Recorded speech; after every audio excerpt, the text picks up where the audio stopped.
আসসালামু আলাইকুম প্রিয় ভিউয়ার্স, কেমন আছেন সবাই? আশা করি ভালো আছেন। আমিও আল্লাহর রহমতে ভালো আছি। আজকে আমার ভিডিওর মূল আলোচনার বিষয় হচ্ছে, অনেকেই খুব দ্বিধাদ্বন্দ্বে আছেন, হেজিটেশনে আছেন। কিভাবে কোন দেশে গেলে আপনাদের জন্য ভালো হবে বর্তমানে? ইউরোপের দেশে কি ভালো হবে? ইউরোপের নামে যে সকল প্রতারণা চলছে, আসলে কি করা যায়? মানে এরকম পরামর্শের জন্য অনেকে ফোন দেন, ভাই আমাকে একটা পরামর্শ দেন।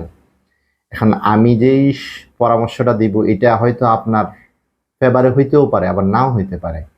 কিন্তু আমার কথাগুলোর সাথে আপনি আপনার বাস্তবিক জীবনগুলাকে মিলাই নিতে হবে। তাহলে হয়তো আপনি কোনো একটা সিদ্ধান্তে যেতে পারবেন যে ইউরোপের কোন দেশে গেলে আপনার জন্য ভালো হবে। আসলে কোন দেশে ভিসার রেশিও কেমন, নাকি ইউরোপের কাছাকাছি কোনো দেশগুলাতে, সেমি ইউরোপ যেগুলাকে বলা হয়, ওইগুলাতে যাবেন। এই সকল বিষয় নিয়ে আজকে আমার বিস্তারিত আলোচনা করব। আর আলোচনা করার আগে ছোট্ট একটা অনুরোধ থাকবে, যারা আমার চ্যানেলে নতুন তারা আমার চ্যানেলটিকে সাবস্ক্রাইব করবেন, আর যারা অলরেডি সাবস্ক্রাইব করেছেন তাদেরকে ধন্যবাদ। ধন্যবাদ। যাই হোক, আমি প্রথমেই আপনাদেরকে বলবো, বর্তমানে আসলে বর্তমান নয়, আমার বাংলাদেশ থেকে ইউরোপের যাওয়া নিয়ে, ইউরোপে যদি 2 লাখ লোক ট্রাই করে যাওয়ার জন্য, তার মধ্যে 20,000 লোক ইউরোপে যাচ্ছে, বাকি সবাই প্রতারণার শিকার হচ্ছে। এক একজন এক একভাবে প্রতারিত হচ্ছে।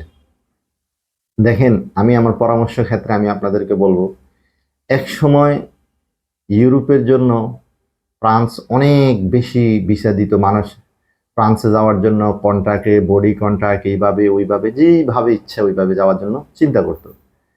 এরপরে আমাদের বাংলাদেশে একটা রেশিও বের হলো, সেটা হচ্ছে মাল্টা। সেটা ইতালির অঙ্গরাজ্যের মতোই বলা যায়, তবে এটা একটা রাষ্ট্র। ইতালির পাশাপাশি এটার সকল সদর দপ্তরগুলো ইতালিতেই পরিচালিত হয়। মাল্টায় 2017-18 সালে অনেক বেশি ডিমান্ড ছিল, মাল্টাতে মানুষ যাচ্ছে এবং ভিসাও হচ্ছে অনেকে। অর্থাৎ কিছু লোকের যখন ভিসা হয় তখন সবাই ওইটার দিকে আমরা ঝুঁকে যাই। ঠিক তেমনিভাবে পোল্যান্ড হিউজ পরিমাণ ভিসা দিছে। এখন পোল্যান্ড ভিসা দেওয়ার পর যখন ইউক্রেন রাশিয়া যুদ্ধ শুরু হলো, তখন ইউক্রেনের লোকগুলা আশ্রয় দেওয়ার জন্য পোল্যান্ড বর্ডার খুলে দিল।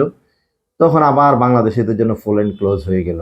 পোল্যান্ডের পরে আবার শুরু হলো ইতালি হিউজ পরিমাণে ভিসা দেওয়া শুরু হলো। এটাতে 2 নম্বর কাগজপত্র, ডুপ্লিকেসি সব শুরু হলো। আবার ইতালি বন্ধ হয়ে গেল।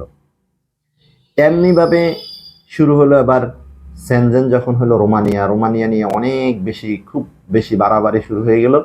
বাংলাদেশে পর্যন্ত এম্বাসি ফাইল জমা নেওয়া শুরু করলো। এরপর আবার এই রোমানিয়ার এম্বাসি বাংলাদেশ থেকে চলে গেল।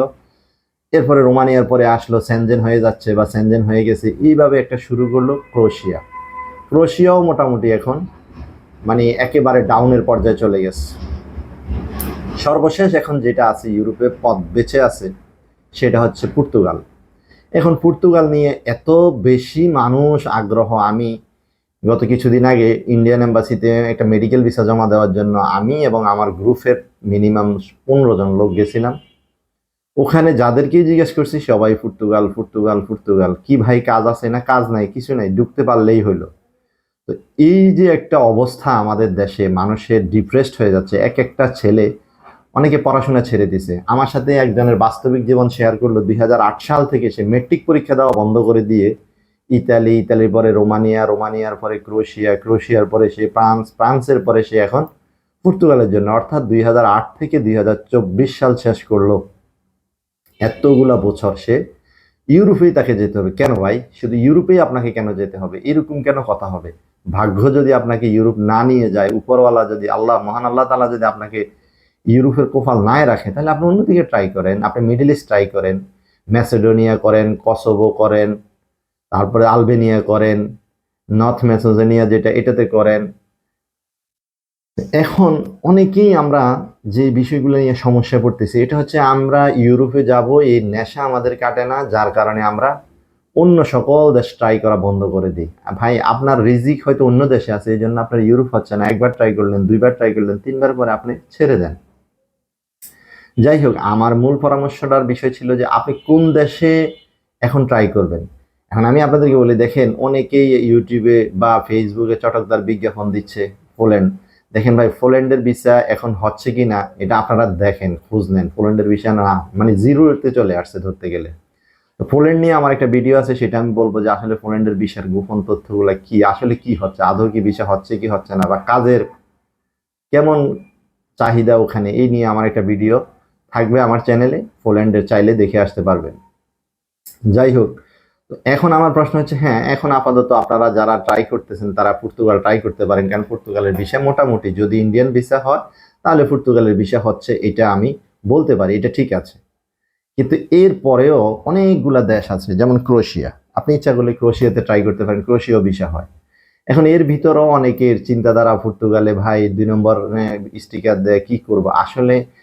সেই দিনাজপুর, জামালপুর, ঠাকুরগাঁও থেকে ঢাকায় এসে, অথবা নোয়াখালী থেকে ঢাকায় গিয়ে একটা ফাইল জমা দিয়ে একটা লোককে পাসপোর্ট এবং 2 লক্ষ টাকা দিয়ে নিজেকে মনকে মানানো, এটা অনেক বড় টাফ হয়ে যায়। সেটা আমি আমার ক্ষেত্রে হইলো, আমি কাউকে বিশ্বাস করতে হলে 20,000 টাকার বিশ্বাস করতে আমার কষ্ট হয়।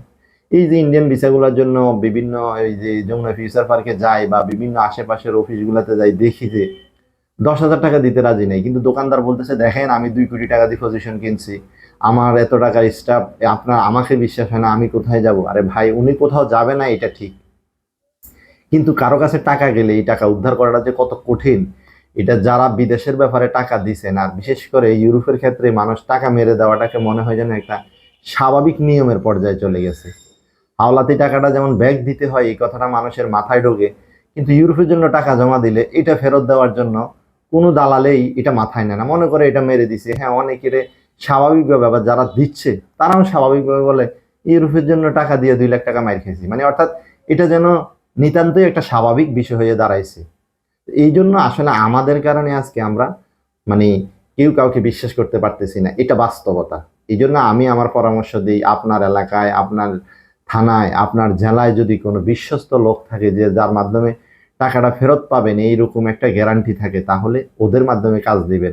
ইউটিউবে দেখেই ছুটে যাবেন না যে অমুক জায়গায় ভিসা হচ্ছে। ভাই ভিসা, আমি এমনও নজির দেখছি, 2017 সালে আমি যখন মাল্টার জন্য ভিসা দিছি, তো আমার এই মানে কাজিন, মামাতো ভাই, ওর সাথে 17 জন ইন্ডিয়া এম্বাসি ফেস করছে, ওদের 17 জনের মধ্যে 16 জনের ভিসা হয়েছে। আর ওইটা দেখে আমরা আবার প্রায় 11 জন জমা দিছি। আমরা তো জানি যে ভিসা নিশ্চিত, কারণ আমাদের 2 মাস আগে ওদের ভিসা হয়েছে। কিন্তু দেখেন, আমাদের রিজিকে নাই, এই বিষয়টা ক্লিয়ার হইলাম কখন, আমরা জমা যখন দিলাম, আমরা ইন্ডিয়া পর্যন্ত যাই পৌঁছতে পারি নাই। যে অর্থাৎ পৌঁছতে পারি নাই কেন, ভিসার রেশিও কমে গেছে, দালালদের খপ্পরে পড়ে গেছে, ভিসা নিয়ে প্রতারণা শুরু হয়ে গেছে, এখন আর আমাদের ভিসা হয় নাই। এখন আমরা অনেকে মনে করি, অনেককে অনেক ফোন ফোন করে, ভাই আপনার ভিসাটা হয়েছে, আপনি যে জমা দিয়েছিলেন, মানে আমারটা হইলে সে তারপরে তারটা দেবে, বিষয়টা এরকম নয়। আমি এমনও দেখছি অনেককে, আপন 2 ভাই, এক ভাই প্রথমে জমা দিয়েছি ইউরোপের জন্য, পর্তুগালের জন্য, জমা দেওয়ার পরে তার ভিসাটা ইন্ডিয়ান এম্বাসি পর্যন্ত ফেস করে আসছে, কিন্তু পর্তুগালের বিভিন্ন রাজনৈতিক কারণে ওদের 30 জনের পাসপোর্ট এবং ফিঙ্গারপ্রিন্ট সহ ব্লক অবস্থায় আছে, মানে এটা কোনো সাইড হচ্ছে না কোম্পানির কারণে। কিন্তু এর 3 মাস পরেই আবার ওর ছোট ভাই দিছে, ওর ছোট ভাই চলে গেছে অলরেডি, এই যে 1 বছর হয়ে গেছে, ওর ছোট ভাই ওখানে ইনকামও করতেছে, কিন্তু বড় ভাই আজকে 1.5 বছর এখন পর্যন্ত ওনার এটা কোনো সুরাহা হয় নাই। অর্থাৎ ইউরোপের বিষয়ে এমন এমন সমস্যাগুলো সামনে এসে পড়ে অনেক সময়, ইন্ডিয়ান জটিলতা, অনেক সময় ইন্ডিয়ান আমরা যেই দালালের মাধ্যমে প্রসেস করতে যাই, ওই দালাল আবার ইন্ডিয়ান দালালের মাধ্যমে কাজ করে, অনেক সময় ইন্ডিয়ান দালালের সমস্যা, অনেক সময় পর্তুগালে যাদের মাধ্যমে কাজ করতেছে ওদের সমস্যা, মানে কে যে কোন সমস্যা পড়ে যান, এটা হলো মূলত আসলে অনেক সময় এয়ারপোর্ট থেকে ফিরে আসতে হয়, এরকম রেকর্ডও আছে। আসলে মূলত বিষয়গুলো হচ্ছে যে এমন এমন সমস্যাগুলো আমাদের হচ্ছে। আবার গত কিছুদিন আগে দেখলাম পর্তুগালে এয়ারপোর্ট থেকে মানে পুলিশে ধরে নিয়ে গেছে, ছেড়ে দিবে ঠিক আছে, পরে বের করবে, এটা ঠিক আছে, কিন্তু এটা আমরা হয়তো কখনো কল্পনাও করি নাই যে ভিসা হয়ে গেছে মানে এয়ারপোর্টে বিমানে উঠে গেছে মানে সব ওকে না। যতক্ষণ পর্যন্ত যে দেশের ভিসা করছেন ওই দেশে গিয়ে, ইউরোপের ক্ষেত্রে বিষয়টা সবচেয়ে বড় সমস্যা এটা, যে দেশে যাবেন ওই দেশের এম্বাসি মানে ওই দেশের ইমিগ্রেশন ক্রস করে পিআর পাওয়ার পর্যন্ত, আরে টিআর পাওয়া পর্যন্ত আপনাদেরকে টেনশনে থাকতে হয় যে আসলে আদৌ কি আমি যাইতে পারবো। তো এখন আমার পরামর্শ হচ্ছে, অনেকেই আমাকে প্রশ্ন করেন ভাই আমার জন্য কোন দেশ ভালো হবে, অথবা কি করলে আমার ভালো হবে, এই জিনিসগুলো অনেকেই প্রশ্ন করেন। আসলে আমি আমার সময় স্বল্পতার কারণে বা আপনারা জানেন আমি এক ব্যক্তি, আর আমার ইউটিউবে সাবস্ক্রাইবার অথবা আমার ইউটিউবে ভিউয়ার্স দেখা গেছে অনেক সময় 20,000 পর্যন্ত উঠছে। আমি অন্যদের মতো চাপা দিব না যে আমার 1 লক্ষ ভিউয়ার্স হয় না। কোনো কোনো ভিডিও সর্বোচ্চ আমার ভিডিও ভিউজ হয়েছে 20,000 লোক। তো এখন 20,000-এর মধ্যে যদি আমাকে 2,000 লোকও ফোন করেন, আমি তো সারাক্ষণই সবার ফোনে রিসিভ করতে পারি না। তাই আমি তাদেরকে অনুরোধ করবো আপনারা কমেন্টস করেন, আমি সর্বাত্মক চেষ্টা করি কমেন্টসে উত্তর দেওয়ার জন্য, শর্টকাট উত্তরগুলো দিয়ে দেওয়ার জন্য। আর বেশি বিস্তারিত কথার ইচ্ছা থাকলে কল দিবেন, আমি সেই কল রিসিভ করি এবং করার চেষ্টা করব। তো এখন আমি আপনাদেরকে প্রথমে বলবো, দেখেন ভাই, বর্তমানে যে ভিসা যাদের ওখানে আত্মীয় স্বজন, যেমন পোল্যান্ডে যদি কারো ভাই থাকে, তাহলে ওখানে কোম্পানির গ্যারান্টিটা আপনার ভাই আপনাকে ভুল কিছু দিবে না, বা আপনার আত্মীয় থাকে, তাহলে আপনার পোল্যান্ডের ভিসা হওয়ার পসিবিলিটি কিছুটা স্বাভাবিক থাকবে। এরপরে হচ্ছে ক্রোয়েশিয়া। ক্রোয়েশিয়ার ক্ষেত্রেও সেম, আমি মনে করি কোনো মিডিয়ার মাধ্যমে গেলে ক্রোয়েশিয়াতে অনেক সময় এম্বাসিতে ইমিগ্রেশন অফিসাররা যদি এই কোম্পানির লোক না আসে, আপনাকে রিসিভ না করে, অনেক সময় ব্যাক দিতে পারে। পর্তুগালের ক্ষেত্রে কিছুটা শিথিল আছে, এটা হচ্ছে যে মোটামুটিভাবে যদি পর্তুগালে ওয়ার্ক পারমিট ওকে থাকে, আপনাকে পর্তুগালে ঢুকতে দিবে এবং টিআরও হবে আশা করা যায়। তবে পর্তুগালের জন্য আপাতত বর্তমান প্রেক্ষাপটে আমার ভিডিওটা করার শুরু থেকে আমি বলবো, পর্তুগালের দরজা মোটামুটিভাবে ঢালাওভাবে সবার জন্যই খোলা আছে। এখন যারা পর্তুগাল যাইতে পারতেছেন না, ইন্ডিয়া এম্বাসি ফেস করতে পারছেন, তারা কি করবেন? তাদের জন্য আমি বলবো, নর্থ ম্যাসেডোনিয়া আছে, আলবেনিয়া আছে, বুলগেরিয়া আছে, এরপরে ইউরোপের মানে কাছাকাছি দেশগুলো, কসোভো আছে, ঠিক আছে, এই সমস্ত দেশগুলোতে আপনারা ট্রাই করতে পারেন। যদি ইউরোপের মতো করে দেশগুলোতে যাওয়ার অনেকের অনেক রকম স্বপ্ন থাকে, অনেকের অনেক রকম চিন্তা থাকে, এই চিন্তা থেকে আপনারা ইচ্ছা করলে ওই দেশগুলোতে যেতে পারেন। এরপরে যাদের এগুলোও হচ্ছে না, সমস্যা ফিল করতেছেন, ভাই সময় কারোর জন্য বসে থাকে না। একটা মানুষের বাংলাদেশের গড় আয়ু 60 থেকে 65 বছর ধরেই, যদিও বয়সের কোনো ফ্যাক্ট থাকে না, মহান আল্লাহ তাআলা যাকে যখন ইচ্ছা তখন ডাক দিয়ে নিয়ে চলে যান। আমি এমনও লোককে দেখেছি 48 বছর বয়স ইউরোপে যাবে ট্যুরিস্ট ভিসায়। আচ্ছা ভাই বলেন তো, 48 বছরে যদি সে ট্যুরিস্ট ভিসা যায়, তাকে বৈধ হইতে লাগবে 10 বছর।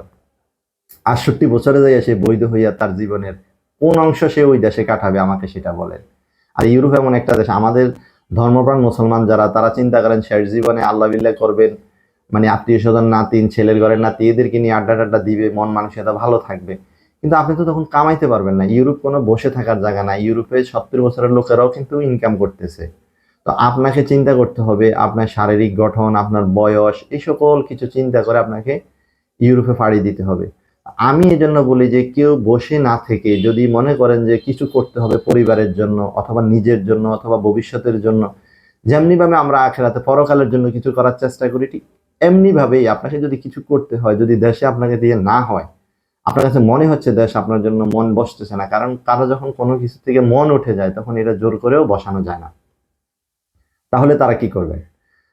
তাদের সাথে আমার পরামর্শ হচ্ছে, দেখেন বর্তমানে কুয়েতেও কিছু ভিসা হচ্ছে, বর্তমানে ডুবের ভিসা চালু হচ্ছে। এরপর সৌদি আরব তো মোটামুটি বাংলাদেশের জন্য অনেক, মানে আমি দেখি যে সৌদি আরবের সম্ভাবনা অনেক বেশি সামনে।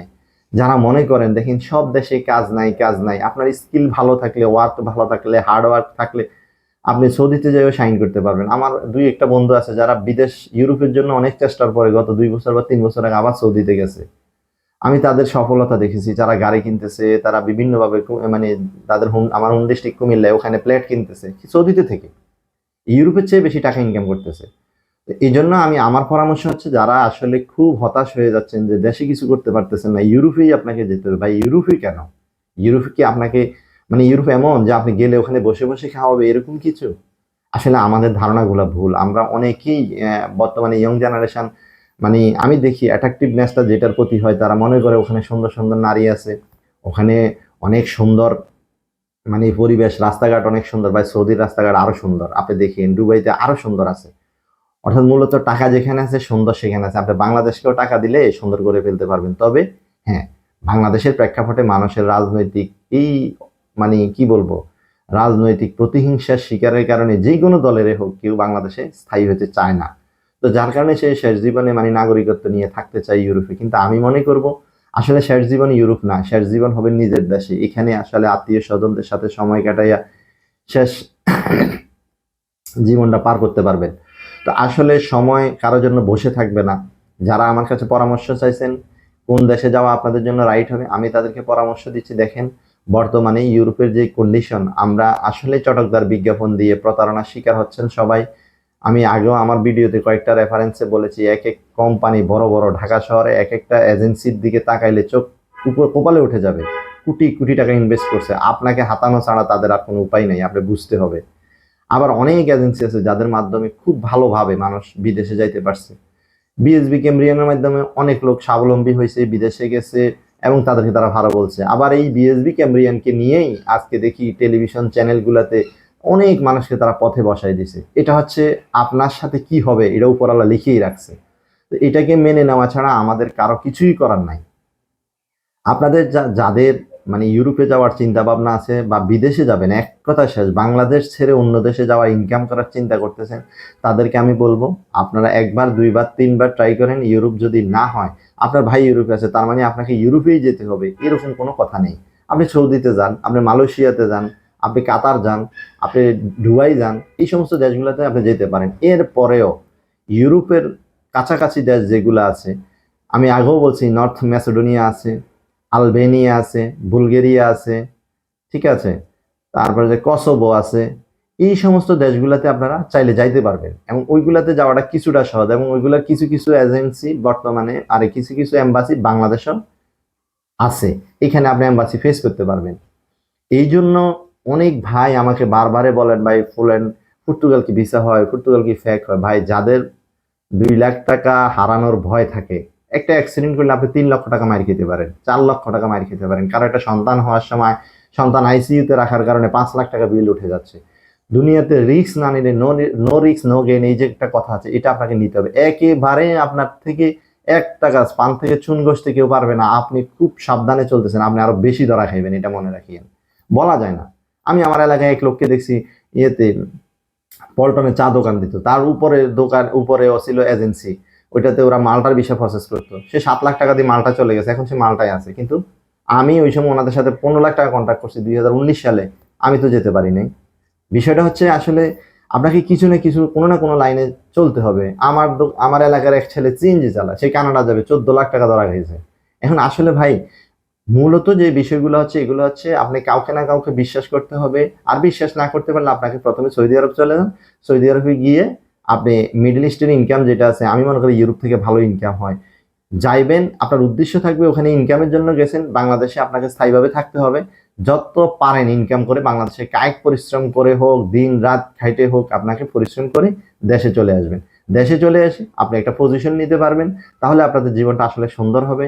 তাছাড়া আমি মনে করি এই বারবার এক জায়গা থেকে কেউ একবার পোল্যান্ডের পরে মাল্টা, মাল্টার পরে ফ্রান্সের পরে ইতালি হয় নাই, পর্তুগাল হয় না, রোমানিয়া হয় নাই।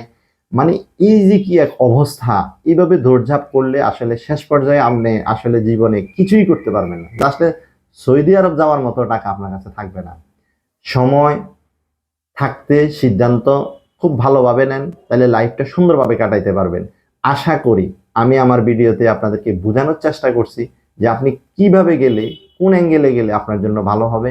যদি আমার ভিডিওটি আপনাদের সচেতনতামূলক হয়ে থাকে এবং আপনাদের কাছে আমার পরামর্শটা ভালো লেগে থাকে, তাহলে আমার চ্যানেলটিকে সাবস্ক্রাইব করবেন এবং লাইক কমেন্ট শেয়ার করতে ভুলবেন না।